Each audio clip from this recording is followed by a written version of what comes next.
Oi, pessoal, tudo bom? Bom dia. E aí, já estão sentindo o cheirinho das férias no ar? Pois é, mas essa semaninha aí de aula, depois, né, quem passar direto aí já pode ficar em casa. Se não tiver problema com falta, né, já vamos aproveitar essas férias aí. Mas primeiro, vamos aprender aí a eletrólise. Eu sei que vocês já sabem, que vocês são ótimos, né, espertos. Mas eu vim trazer alguns exemplos da eletrólise aquosa e também da lei de Faraday, tá? Que é a última parte do nosso conteúdo. Então, a eletrólise aquosa, eu vou dar uma passadinha um pouquinho mais rápido, digamos assim, depois vocês têm dúvida, pede para parar o vídeo, tire as dúvidas com a professora em sala de aula, tá? Então, vamos lá. A eletrólise aquosa, como vocês já viram em vídeo, ela se difere da eletrólise ígnea porque ela é em água. Então, às vezes tem essa pergunta, qual a principal diferença da eletrólise ígnea e da aquosa? A principal diferença é que a eletrólise ígnea, ela necessita de altas temperaturas, enquanto a aquosa não. A eletrólise aquosa, a gente pega o sal, coloca em água, coloca os eletrodos, liga numa bateria e o processo já acontece, como vocês já viram em vídeos. A eletrólise ígnea não, a gente tem que derreter, a gente tem que esquentar, a gente já tem que aquecer até aquele sal sólido virar líquido, até fundir aquele sal. Então, a eletrólise ígnea, ela necessita altas temperaturas e isso é muito perigoso. E isso gera um custo muito grande para a indústria. Tudo que necessita de altas temperaturas gera um custo muito grande para a indústria. Nesse sentido, a eletrólise aquosa, ela é muito mais fácil de ser feita, inclusive nós podemos fazer ela em laboratório, né? Aí no laboratório de química nós fazemos, vocês podem fazer em casa um experimento, não tem problema nenhum, tá? Desde que não ligue direto na tomada, ligue numa bateria, né, de 9 volts, por exemplo. E a eletrólise ígnea não. Então, a eletrólise aquosa, ela tem essa facilidade, além do que ela é muito fácil de fazer, gera menos custo. Porém, então, por que se faz a eletrólise ígnea? Porque existem algumas substâncias que não são obtidas através da aquosa, elas só são obtidas através da ígnea. Tá? Então, é isso que eu tô falando, são questões recorrentes, principalmente de Enem. Tá? Qual a diferença da ígnea e da aquosa? Por que, então, se a ígnea é mais em conta, mais sustentável, não precisa de tanta energia, por que se faz a ígnea? Tá? Para que serve uma, para que serve outra? Então, por exemplo, assim, todos os metais alcalino terrosos e o alumínio, eles nunca vão para o cátodo na eletrólise aquosa. Então, nós nunca vamos conseguir metais alcalinos terrosos ou o alumínio em estado sólido através da aquosa. Eu sou obrigada a fazer a ígnea. E aí já tá uma chave muito grande, porque uma das questões também muito recorrente é a questão do alumínio. Por isso que eu passei bastante coisa sobre o alumínio. O alumínio, na verdade, ele só é obtido através da eletrólise ígnea. Então, a obtenção, até tu pegar o minério da bauxita, tu fazer a extração do alumínio de dentro do minério por eletrólise, para ter esse alumínio, né? Ele é muito custoso. Vocês viram no videozinho do Iberê, né? Então, por isso que dá-se ênfase na reciclagem do alumínio. É muito, muito, muito mais barato e muito mais fácil você pegar a latinha de alumínio pronta, derreter ela, moldar ela novamente da maneira que você quer e ter o seu produto, do que ir lá fazer a extração do minério, retirar o alumínio do minério, para moldar esse minério, para fazer uma latinha nova. Por isso que o alumínio, né, nas reciclagens é um dos metais, né, o alumínio e o cobre. Eles têm o maior valor de compra. Se você pegar, por exemplo, papelão, plástico ou qualquer outro material e for na reciclagem vender, e você tiver alumínio, latinha de alumínio, você vai ver que o valor é absurdamente, tipo assim, papelão é centavos, latinha de alumínio, né, 3, 4 reais. O quilo, né? Claro, não uma unidade, né? O quilo que a gente tá falando. E também por isso que tem tanto catador de latinha, porque o preço é alto devido a essa vantagem. Então, isso é bem recorrente de Enem, por isso que eu tô trazendo aqui, eu fiz questão de vir trazer esse ponto específico para vocês. Eu já falei mais de uma vez, eletroquímica é um conteúdo que cai, e cai bastante no Enem, todos os anos praticamente, é difícil o ano que não cai eletroquímica, ou cai oxirredução, ou cai pilhas, ou cai eletrólise, certo? Então, vamos fazer alguns exemplos de eletrólise ígnea. Ígnea não, perdão, a ígnea a gente já fez. Vamos fazer da aquosa e depois leis de Faraday. Então, vamos lá, por exemplo, cloreto de sódio, NaCl. É o exemplo mais velho que as cobras, né?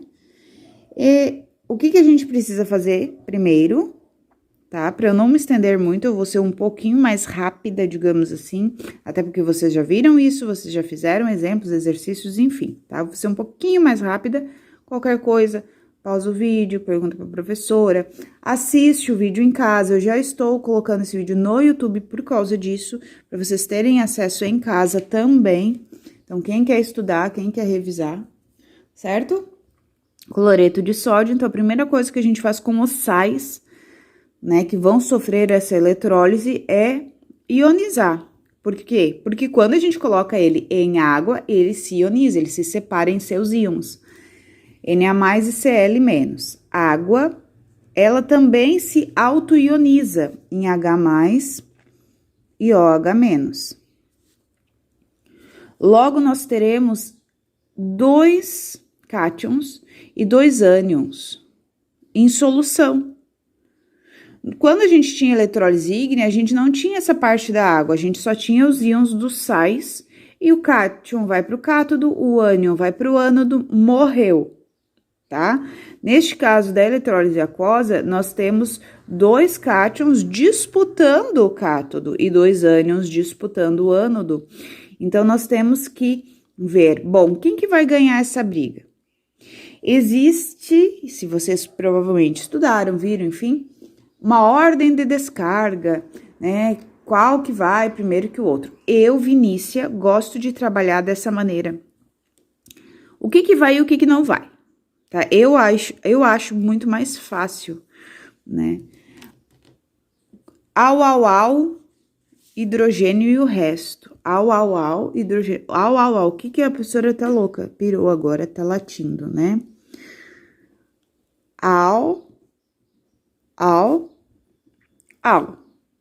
Tá? E depois hidrogênio e o resto. O que significa isso? Alcalino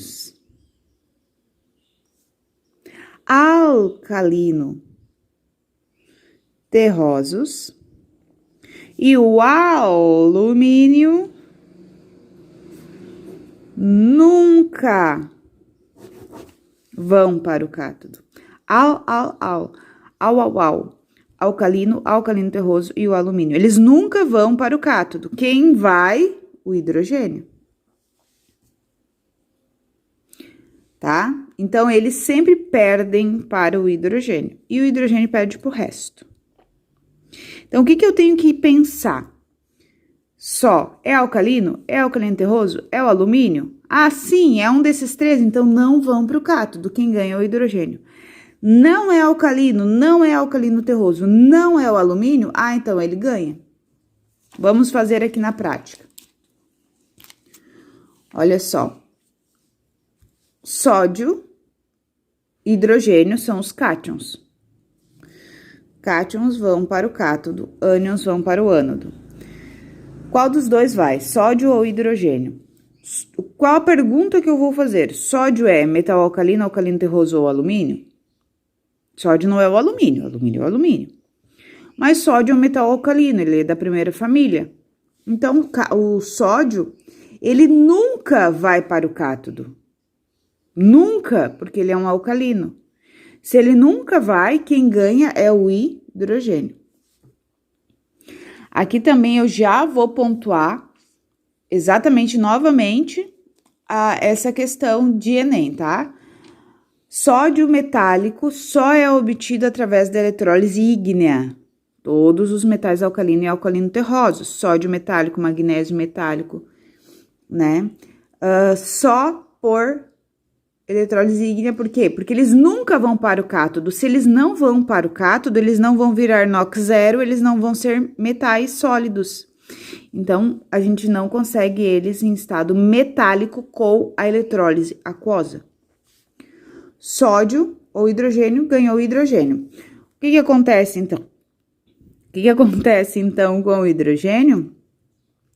Sempre que os íons vão para o eletrodo, qual a finalidade? Tornar-se NOx zero. Desde a ígnea até aqui é a mesma coisa. Para tornar-se NOx zero, eu preciso receber um elétron, não é verdade? H+, quer dizer que tá faltando. Então, eu recebo um e viro NOx zero. Porém, o hidrogênio, a gente sempre tem que lembrar que o hidrogênio ele é uma molécula diatômica. Então, ele sempre vai formar de parzinho, de 2 em 2. Eu já expliquei o porquê, inclusive, disso. De novo, tem 2 hidrogênios nos produtos, nos reagentes tem que ter 2. Então, se aqui tem 2, aqui eu tenho que botar um 2 também. Consequentemente, se cada hidrogênio precisava de um elétron e eu tenho 2 hidrogênios, eu preciso de 2 elétrons. 2H+, receberam 2 elétrons e formaram uma molécula de H2. Está balanceado, está correto. Vou para o ânodo. O ânodo eu vou olhar o seguinte, tá? Cloro ou, né, o cloreto, no caso, né, ou OH-, qual dos dois vão ganhar esta disputa? Para o caso dos ânions, o que eu tenho que saber? Que íons oxigenados e o fluoreto, que é o F-, nunca vão para o ânodo, tá? Ânions vão para o ânodo. Íons oxigenados e o flúor nunca vão para o ânodo. O que seriam íons oxigenados? Íons que contêm oxigênio. SO3, SO4, NO3, NO2, enfim, íons que contêm oxigênio. Tem oxigênio? Pergunta que vocês têm que fazer. Tem oxigênio? Tem. Ah, então não vai. É o flúor? É. Então não vai, né? No caso, o fluoreto.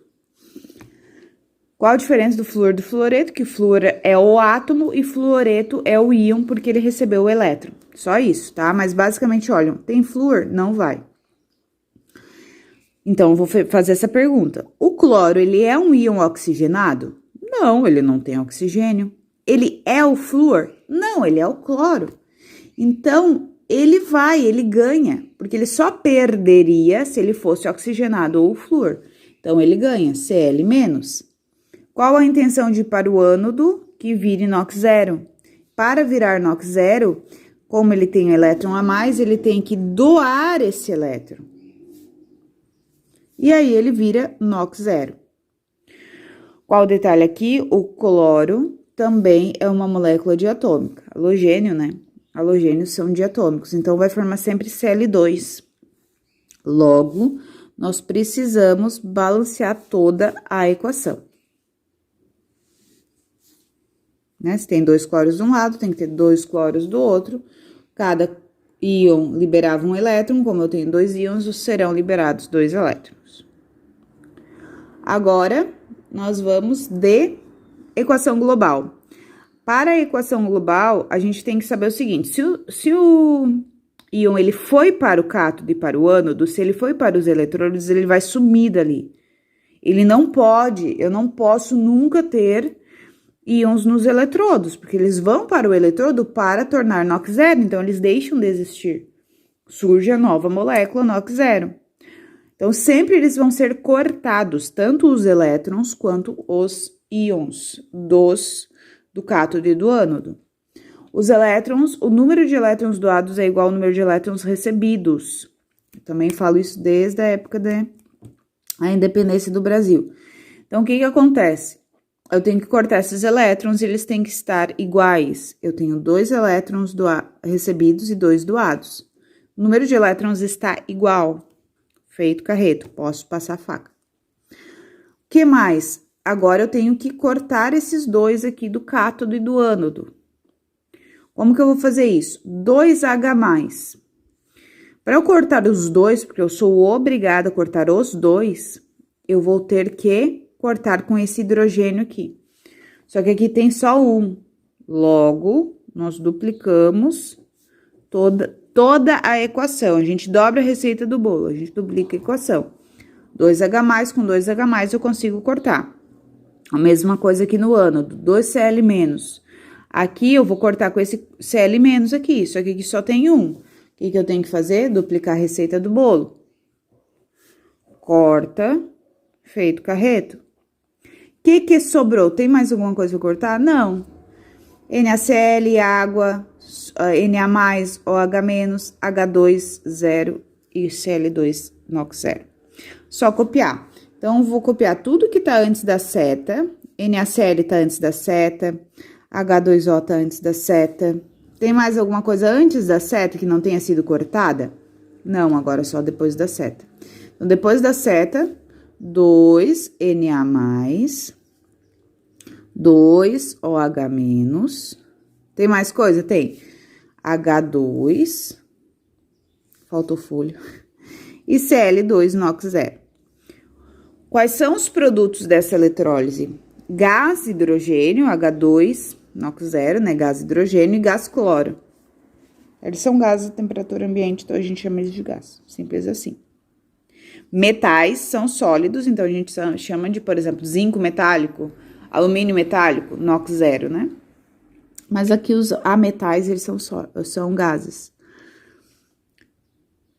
De novo, não fica íons livres, tá? Não fica íons livres no nosso, aqui, né, no nosso produto.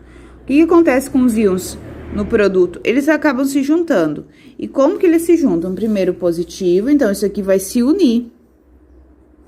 Ele vai se unir, ele vai formar primeiro o positivo é o sódio, depois o negativo, que é o OH, mais e menos, tá tudo certinho aqui, né? As cargas. Eu tenho 2 mols de íon sódio, 2 mols de íons OH-, então eu terei 2 mols do conjuntinho, como se eu tivesse 2 do sódio e 2 do OH. Então, eu tenho 2 NaOH. Então, o que vai ficar no meu produto? 2 mols de hidróxido de sódio, NaOH, mais 1 mol de gás hidrogênio, mais 1 mol de gás cloro, tá? Eles se juntam. Qual uma pergunta também bem recorrente de vestibular, até mais de vestibular, inclusive, do que de Enem. Qual o pH da solução? Qual o composto, né, inorgânico formado?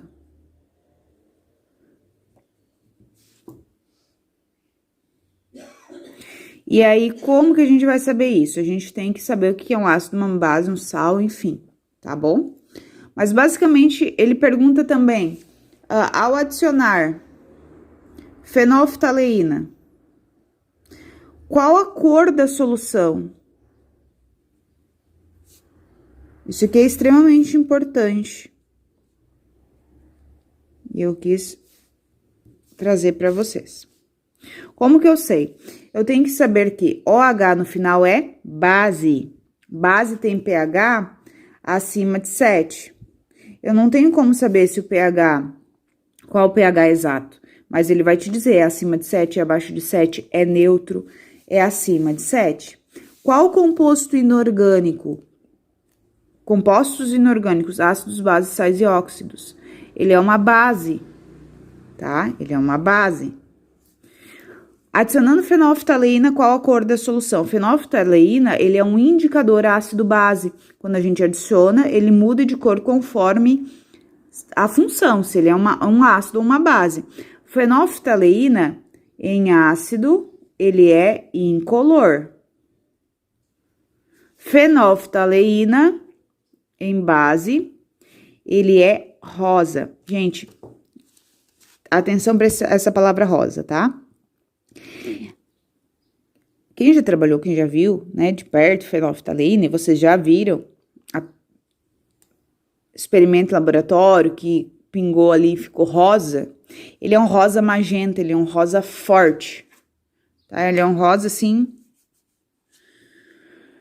Tem vestibulares que trazem como vermelho, tá? Então, vai aparecer rosa ou vermelho. Se aparecer a palavra vermelho, essa é a palavra certa. Apesar de que na prática não é vermelho, é rosa e é bem rosa, tá? Mas aparece, em vestibulares aparece como cor vermelha. Aqui, neste exemplo, eu coloquei tudo o que vocês precisam saber sobre eletrólise aquosa. Claro, né? Polo positivo, polo negativo, sentido da corrente, blá, blá, blá, escassechê, isso aí você já sabe. Isso aí eu não vou entrar, porque não tem necessidade. Tá? Isso a Prof. Letícia trabalha aí com vocês tranquilo, certo? Mas é isso aqui que a gente vai ter. Vamos fazer... Eu preciso fazer com vocês mais alguns exemplos. Então, vamos fazer aqui Rapidex. Vamos ver qual que vamos agora. Vamos para o sulfato de zinco, então. Sulfato de zinco. Claro que vocês vão fazer mais, né, exercícios. Sulfato de zinco. Zn2+, zinco, ele é carga fixa, 2+. Mais SO4, 2-. Para saber carga, faz ali como vocês estavam fazendo lá em oxirredução. Descubram a carga, ou se vocês já sabem decor, enfim, melhor ainda. Tá? Não vou fazer carga agora. A autoionização da água, H+ e OH-. Quem vai para o cátodo, quem vai para o ânodo? Qual a pergunta que eu vou fazer? É alcalino? Não. É alcalino terroso? Não. É o alumínio? Não. É o zinco? Então, o zinco vai. Não vão alcalino, alcalino terroso e o alumínio. Ah, senhora, eu não sei o que é alcalino e alcalino terroso. Bom, das duas, uma. Primeiro lugar. Aí, em sala de aula, vocês consultam a tabela, vocês olham na internet, enfim. Nos vestibulares, a primeira página do vestibular é a tabela periódica. No Enem não tem. Quer fazer Enem, quer passar no Enem, quais são os elementos que vocês têm que decorar, né? Não tem o que fazer. Quem é alcalino terroso e quem é halogênio. São esses que vocês têm que decorar para o Enem. Uma luz aqui. Bom, o zinco não é nenhum dos três, então ele vai. O zinco 2+.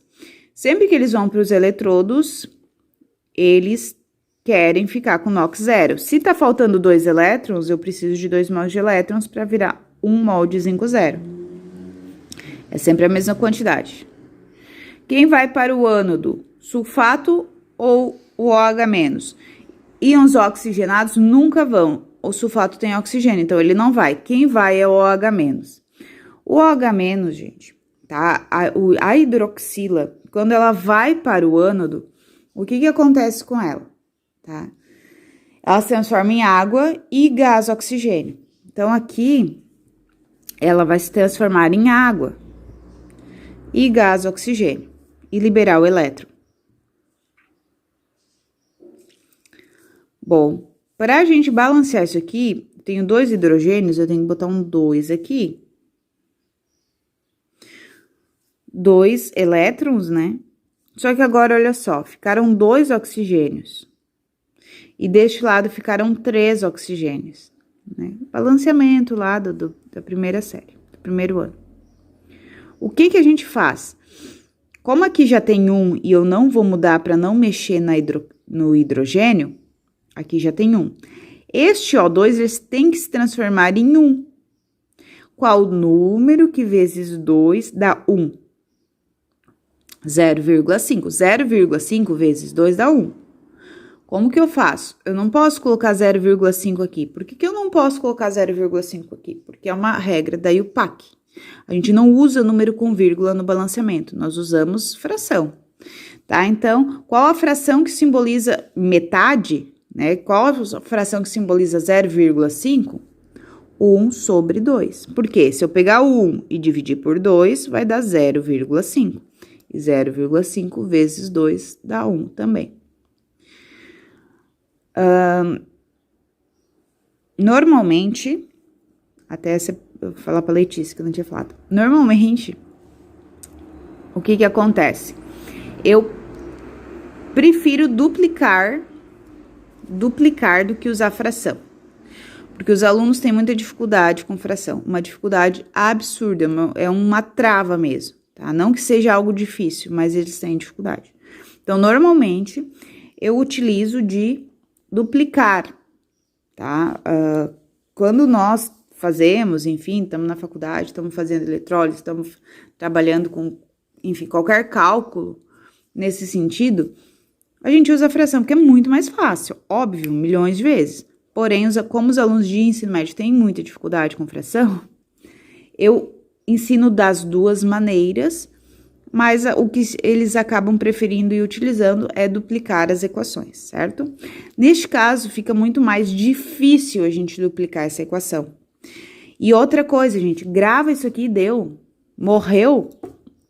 Por quê? Porque sempre que a hidroxila for para o ânodo, vai dar a mesma coisa. Vai ser 2OH- se transformando em água, mais meio de O2, mais 2 elétrons. Então, é muito mais fácil tu gravar a equação toda do que tu, né, pensar, neste caso.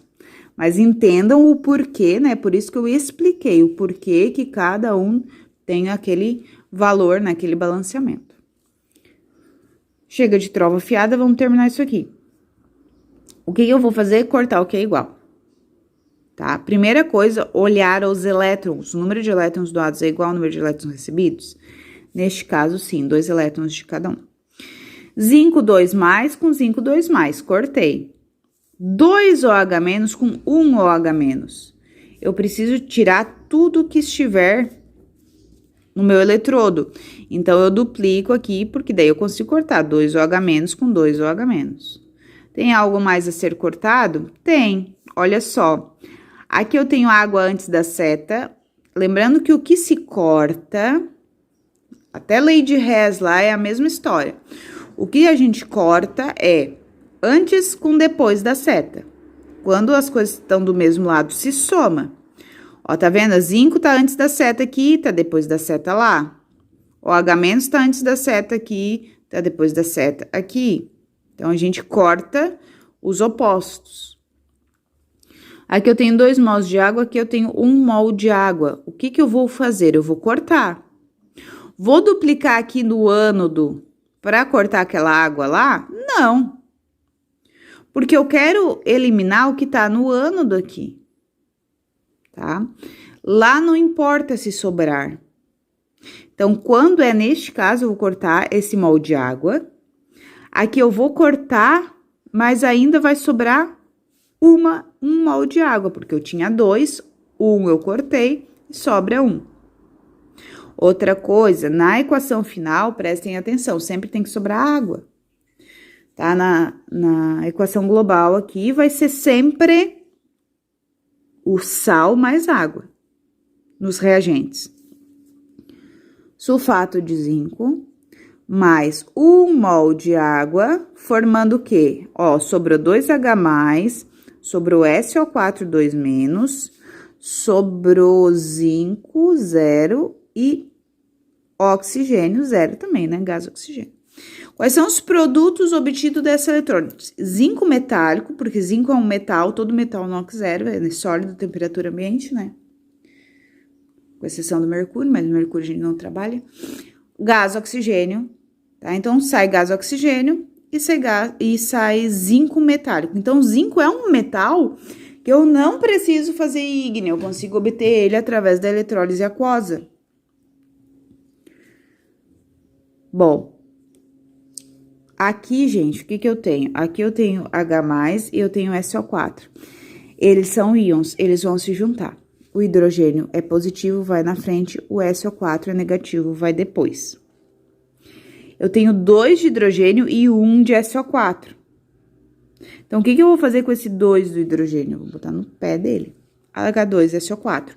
Isso se transforma em H2SO4. H2SO4 é ácido sulfúrico. é ácido porque tem hidrogênio na frente, o pH é abaixo de 7, tá? E em fenolftaleína, ele fica incolor, porque ele é um ácido.